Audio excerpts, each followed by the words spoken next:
ہم نے رب کے حکموں کو توڑا، ہم نے پرواہ ہی نہیں کی۔ ہم سمجھے دنیا میں آئے ہیں تو ہماری دنیا ہے، آوارہ ہوں، خواہشات نفس کے مطابق زندگی گزاریں، آنکھیں بے حیائی میں لگی رہیں، سوچیں آوارگی میں لگی رہیں، کان نغمے سنتے رہے، زبان جھوٹ بکتی رہی، ظلم و جبر کا بازار گرم رکھا، عصمتیں عزتیں پامال کرتا رہا، لوگوں کا مال لوٹتا رہا، حق غصب کرتا رہا، کلیجی اور دل چیرتا رہا، لوگوں کو زخمی کرتا رہا، لوگوں کے جذبات سے کھیلتا رہا، پرواہ نہیں کی کہ یہ دنیا ہے، امتحان گاہ ہے، چند دنوں کے لیے آئے ہیں، اللہ کے حضور پیش ہونا ہے، عملوں کا حساب ہونا ہے۔ اب جب وہ دیکھیں گے کہ ہمارے ساتھ کیا ہونے والا ہے تو ان کے چہرے پہلے بگڑ جائیں گے۔ کیوں؟ وہ گمان کریں گے کہ ان کی ریڑھ کی ہڈی توڑ دی جائے گی، ایسے عذاب آئیں گے جس طرح کسی کی ریڑھ کی ہڈی ٹوٹ جائے تو اس کا چہرہ شگفتہ گلاب تو نہیں ہوتا، اس کا چہرہ جو ہے وہ تو کس قدر مرجھایا ہوا ہوتا ہے۔ تو اللہ ارشاد فرماتا ہے اس طرح ان کے چہرے ہوں گے۔ ابھی عذاب آیا نہیں ہے لیکن چہرے پہلے اترے ہوئے ہوں گے، اور جب عذاب کی بھٹی میں ڈالے جائیں گے، اللہ اکبر، اور وہ سخت عذاب، حضور نے جبریل امین سے پوچھا مجھے جہنم کے عذابوں کا ذکر سناؤ۔ عرض کی حضور سب سے ہلکے عذاب کی کہانی سناتا ہوں، اور وہ یہ کہ جہنمی کے پاؤں میں آگ کا جوتا رکھا جائے گا، باقی پورا بدن اس کا سلامت ہوگا۔ یہ سب سے ہلکے عذاب کی کیفیت ہے۔ اب پاؤں میں آگ کا جوتا ہوگا، حدت، گرمی، شدت اتنی ہوگی کہ دماغ پگھل کے ناک اور کانوں کے راستے سے باہر آ جائے گا۔ پاؤں میں رکھے ہوئے جوتے کی گرمی دماغ کو ایسے چڑھے گی کہ وہ پگھل جائے گا اور ناک اور کانوں کے راستے سے باہر آ جائے گا۔ تو اللہ کے عذاب کے خوف سے چہرے بگڑ جائیں گے، حالت سلامت نہیں رہے گی۔ یہ بات ذہن میں رکھیں کہ اللہ جس کو جہنم میں ڈالے گا اس کو اس صورت میں نہیں ڈالے گا، یہ محمدی صورت ہے، یہ شکل اس کی چھین لی جائے گی اور اس کی شکل بڑی کر دی جائے گی۔ اس کا ایک ایک دانت احد پہاڑ جتنا ہوگا۔ احد پہاڑ کا پھیلاؤ 15 کلومیٹر پہ ہے، 15 کلومیٹر کا ایک دانت، اور 32 دانت کتنے ہوں گے تو منہ کتنا بڑا ہوگا۔ اس کو اتنا بڑا اس لیے کیا جائے گا تاکہ وہ عذاب کی تکلیف زیادہ سہے۔ 70 گز موٹی کھال ہوگی، اور کھال جل جائے گی تو اللہ قرآن میں فرماتا ہے ہم نئی کھال دے دیں گے تاکہ عذاب کی تکلیف اس کو گوارا کرنی پڑے۔ پھر چیخے گا، چلائے گا، ہائے مجھے پانی دو، پانی دو، پیاس کی شدت ہے۔ 70 سال تک تو اس کی کوئی آواز ہی نہیں سنے گا۔ 70 سال کے بعد داروغہ جہنم چیخ کر کہے گا کیا مانگتا ہے؟ وہ بولے گا مجھے پانی چاہیے۔ کہا جائے گا تو بے بھی ملتا ہے پانی۔ پھر داروغہ جہنم اسے پانی دے گا، کوکا کولا کی بوتل دے گا یا پیپسی تھما دے گا یا منرل واٹر کی بوتل دے گا؟ نہیں، قرآن بتاتا ہے اسے مائے حمیم دیا جائے گا، کھولتا ہوا پانی، اور وہ اتنا گرم ہوگا جب پینے کے لیے چہرے کے قریب کرے گا اس سے اٹھتی ہوئی بھاپ کی وجہ سے چہرے کی کھال ادھڑ کے اس کے اندر گر پڑے گی، لیکن اس کے باوجود اس کو پینا پڑے گا۔ اللہ فرماتا ہے یہ دنیا ہی سب کچھ نہیں ہے، سمجھ لیا یہی سب کچھ ہے، آخرت کو بھول گئے، صبح اٹھے کام پہ چلے گئے، شام آئے آوارگی میں چلے گئے، صدائیں آتی رہیں حی علی الصلاۃ حی علی الفلاح، کوئی پرواہ نہیں کی، نہ پیشانیوں نے سجدے کیے، نہ سوچوں میں پاکیزگی آئی، زندگی یوں گزار کے چلے گئے۔ ایسے نہیں، کہا ایک وہ ہوں گے جن کے چہرے شگفتہ گلاب ہوں گے، ایک وہ ہوں گے جن کے چہرے بگڑے ہوئے ہوں گے۔ اللہ اکبر، کلا اذا بلغت التراقی، یہ تو قیامت کا منظر ہے نا، قیامت سے قبل بھی ایک منظر ہے، اللہ اس منظر کو بھی بیان کر رہا ہے، کلا اذا بلغت التراقی، ہاں جب جان گلے کو پہنچ جائے گی۔ اے انسان تیرے اوپر وہ گھڑی بھی آنے والی ہے، وہ وقت بھی آنے والا ہے جب سانس اس ہنسلی میں اٹک جائے گا، جب سینے سے بھی سانس اوپر چلی گئی، اب ڈاکٹر بھی لا علاج قرار دے رہے ہیں کہ اب علاج نہیں رہا ہے، جان بس اب نکلنا چاہ رہی ہے، اور کہا جائے گا کوئی جھاڑ پھونک والا بلاؤ۔ اب ڈاکٹروں نے تو جواب دے دیا، اب سانس اٹک گئی گلے میں، چند لمحوں کی مہمان ہے، اب ڈاکٹروں نے کہا اب ہماری جانب سے لا علاج ہو گیا، اب لے جاؤ اس کو گھر یا وینٹیلیٹر پہ ڈال دیتے ہیں اس کو، بس اب ہماری جانب سے کوئی اس کا علاج نہیں ہے. اب گھر والے روتے ہیں, کہتے ہیں کوئی جھاڑ پھونک والا لاؤ, کوئی دم والا لاؤ, شاید وہ کوئی دم کرے تو اس کی جان میں جان آ جائے. ڈاکٹروں نے تو لا علاج قرار دے دیا. وَظَنَّ عَنَّهُ الْفِرَاقِ. اللہ فرماتا ہے یہ تو جھاڑ پھونک والے کو ڈھونڈ رہے ہیں, لیکن جس کی سانس یہاں اٹکی ہے وہ سمجھ گیا ہے اب موت آ گئی ہے. اس کو یقین ہو گیا ہے کہ اب موت کے لمحے آ گئے ہیں, اب میں بچ نہیں پاؤں گا. اب آنکھیں تاڑے لگی ہوئی ہیں. وَالْتَفَّتِ السَّاقُ بِالسَّاقِ. پنڈلی پہ پنڈلی چڑھ رہی ہے. جب موت آ جاتی ہے تو پھر پنڈلی سے پنڈلی لپٹ جاتی ہے, اس کو پھر جدا کرتے ہیں اور جدا کر کے دونوں انگوٹھے باندھ دیتے ہیں تاکہ پنڈلی کے اوپر پنڈلی نہ چڑھے.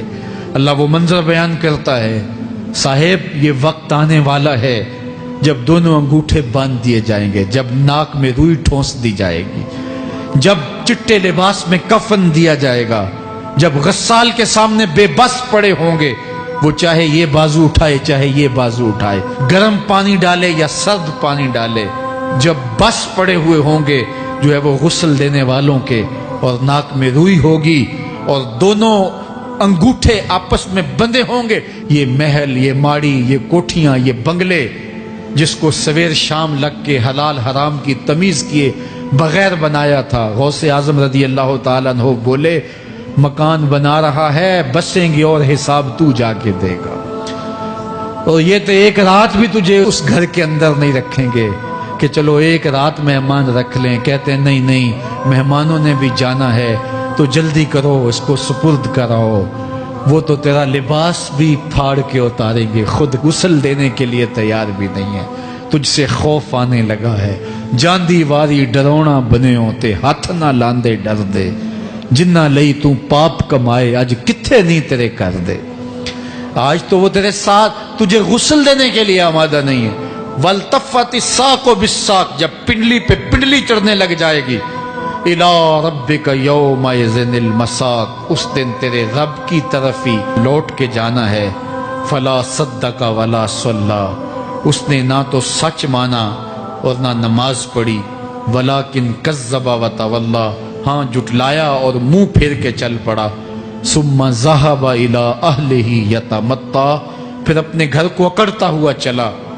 اولا لَكَ فَأَوْلَىٰ ثُمَّ أَوْلَىٰ لَكَ فَأَوْلَىٰ.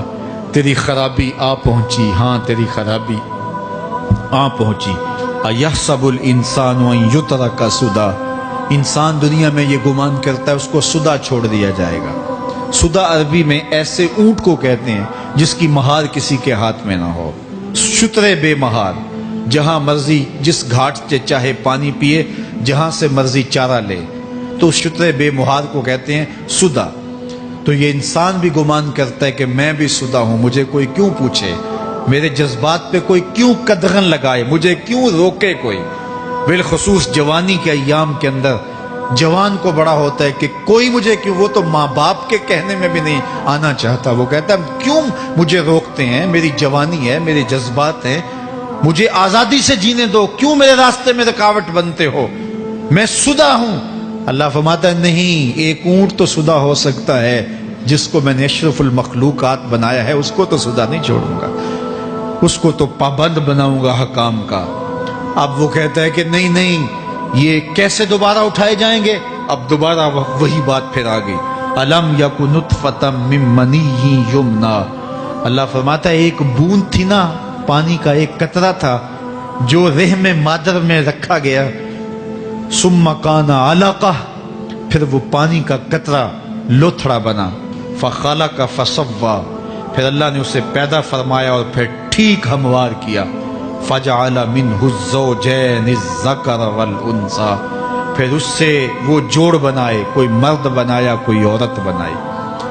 کہا اب غور کر, اب تیری آنکھیں دیکھتی ہیں, بجلیاں چمکتی ہیں, تیری زبان کا طوطی بولتا ہے, لوگ اشش کرتے ہیں تیری گفتگو پہ, تیری گفتار پہ صدقے جاتے ہیں, تیرے لہجے کے جمال کو دیکھتے ہیں, تیرے سینے کا زور, تیرے پنجوں کی طاقت, تیری دماغ کی تیزیاں اور تیری سوچوں کے اجالے, تیری زوردار ٹانگیں, تیرے کڑیل بازو اور تیری چوڑی چھاتی اور تیرے گلاب کی پتیوں جیسے ہونٹ، اے انسان یہ سب کچھ کہاں تراشا گیا؟ ماں کے رحم میں، اس تاریکی میں جو 3 پردوں میں تھی، تیرا سر تیرے گھٹنوں میں تھا، اور تیرے رب نے وہاں تیرے اندر نسوانیت یا رجولیت کی صلاحیتیں پیدا کی، تیری آنکھوں میں چمک پیدا کی، تیرے کانوں میں نغمے بکھیرے، تیری زبان کے پٹھوں پہ قوت ذائقہ رکھی، تجھے بولنے کی صلاحیت دی، تیرے پنجوں میں زور رکھا۔ آج تو مفتی شہر ہے، آج تو علامۃ الدہر ہے، آج تو قاضی القضات ہے، آج تو منسٹر ہے، آج تو وزیر اعظم ہے، آج تو پہلوان ہے، آج تو شہزادہ ہے، آج تو بادشاہ ہے، آج تو زوراور ہے، آج تیری طاقت کے کیا کہنے؟ آج شیروں کو تو نچا لیتا ہے، ہاتھیوں کو تو بٹھا لیتا ہے، آج تو بڑا زوراور گھڑ سوار ہے، آج تیری طاقت کے کیا کہنے؟ تو کشتی کرتا ہے، زمانہ دیکھنے آتا ہے، آج تیری طاقت کے شوہرے ہیں، تیری عظمت کے تنتنے ہیں، لیکن انسان تو ایک ناپاک قطرہ تھا اور رحم مادر میں تھا۔ تیرے اندر یہ رنگ کس نے بھرے؟ تیرے کانوں میں نغمے کس نے رکھے؟ تجھے دماغ کی قوتیں کس نے دی؟ زبان کو بولنا کس نے سکھایا؟ آنکھوں میں توانائیاں کس نے رکھی؟ تیری زبان کا طوطی بولتا ہے، یہ سلیقے کس نے دیے؟ پھر اللہ فرمایا، کتنا زوردار بیان ہے، الیس ذالک بقادر علی ان یحیی الموتى، جو ماں کے پیٹ میں ایک نطفے کو ایک خوبصورت انسان بنا سکتا ہے، ہڈیوں کو جوڑ کے دوبارہ انسان نہیں بنا سکتا؟ کیا وہ دوبارہ تجھے کھڑا نہیں کر سکتا اپنے سامنے پیش ہونے کے لیے، جس کے حکموں کو تو نے توڑا ہے، جس کے فرامین کا تو نے مذاق اڑایا ہے؟ کیا وہ اتنا ہی بے بس ہے کہ اپنے حضور تجھے جو ہے وہ کھڑا ہی نہیں کر سکتا ہے؟ جس رب نے تجھے ماں کے شکم میں شکل دی، حضرت شیخ فرید الدین عطار بولتے ہیں، سانے کستی سلاتی می شود، ایسا کاریگر ہے مٹی سے بادشاہ بنا ڈالتا ہے۔ اس نے مٹی سے دارا و سکندر بنائے، اس نے مٹی سے جو ہے وہ رستم و سہراب بنائے، اس نے مٹی سے کیا کیا بنا دیا جو مٹی سے بادشاہ بنا سکتا ہے، جو نطفہ رحم مادر سے جو ہے وہ شکل اور صورت اور رنگ اور جمال بنا دیتا ہے۔ تیری صورت نکھرتی ہے، تیرے ہونٹ گلابی ہیں اور تیری نرگسی آنکھیں ہیں، تیرے ریشمی بال ہیں اور تیری خوبصورت رنگت ہے، تو چال چلتا ہے تو لگتا ہے قیامت چل رہی ہے، تیرا قد رانا جو ہے وہ صنوبر کو شرماتا ہے، تیری گفتار کے تنتنے ہیں۔ جس نے اتنی خوبصورت شکل ماں کے رحم میں بنائی، کیا وہ ہڈیوں کو جوڑ کے دوبارہ انسان نہیں بنا سکتا؟ وہ دوبارہ انسان بنائے گا اور پھر تجھے اپنے حضور کھڑا کرے گا۔ اور ایک حدیث میں آتا ہے، اللہ بندے کو اپنے حضور کھڑا کرنے کے بعد اپنے سامنے سے ہٹنے نہیں دے گا جب تک 5 سوال نہیں پوچھ لے گا۔ ان عمرہ ہی فیما افنا ہو، اس کی عمر کے بارے میں پوچھے گا، کہاں ضائع کی؟ میں نے تجھے زندگی دی، 60 سال 70 سال 40 سال 50 سال، اس زندگی کو کہاں گزار کے آیا ہے؟ ان شباب ہی فیما ابلا ہو، اس کی جوانی کے بارے میں پوچھا جائے گا، جوانی کہاں گزار کے آیا ہے؟ مجنوں تو نہیں بنا رہا، خواہشات کا اسیر تو نہیں ہو گیا، دیوانوں کی طرح زندگی تو نہیں گزار کے آ گیا؟ تیری جوانی کسی چوک میں تو نہیں گزری، تیری جوانی آوارگی میں تو نہیں گزری، ساری رات سوشل میڈیا کے اوپر گندگی اور غلاظتیں تو نہیں دیکھتا رہا؟ تیری زندگی گزری کہاں ہے؟ تیری جوانی گزری کہاں ہے؟ اگر کوئی جواب نہ ہوا تو پھر کیا جواب دے گا؟ اور وہ کتنا خوش نصیب ہوگا جو کہے گا، مالک میری جوانی سجدوں میں گزری، میری جوانی قیام میں گزری، میری جوانی رکوع میں گزری۔ میرے حضور فرماتے ہیں، سبعۃ یظلھم اللہ فی ظلہ یوم لا ظل الا ظلہ، 7 اشخاص ایسے ہیں قیامت کے دن جب کوئی سایہ نہیں ہوگا، اللہ ان 7 کو اپنے عرش کا سایہ دے گا۔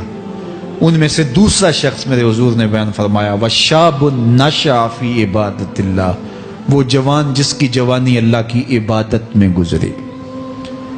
جوانوں، اپنی زندگی کو مالک کی دہلیز پہ لے آؤ۔ جوانی وہی ہے جو مالک کی چوکھٹ پہ گزرے۔ اپنے دل کا تعلق جوڑو، عشق کرنا ہے تو پھر آمنہ کے لال سے کرو، محبت کا رشتہ ان سے جوڑو، تعلق کا ربط ان سے قائم کرو، جوانی کو دین کی راہ پہ ڈالو۔ اللہ اکبر۔ سنو میرے حضور کا فرمان، انا حبیب اللہ، میں اللہ کا حبیب ہوں۔ پھر فرمایا الشاب التائب حبیب اللہ، جو جوان جوانی میں توبہ کرے وہ بھی اللہ کا حبیب ہے۔ آؤ اللہ کے حبیب بن جاؤ، اللہ کے حبیب بن جاؤ، اللہ کے حبیب بن جاؤ، اللہ کے محبوب بن جاؤ۔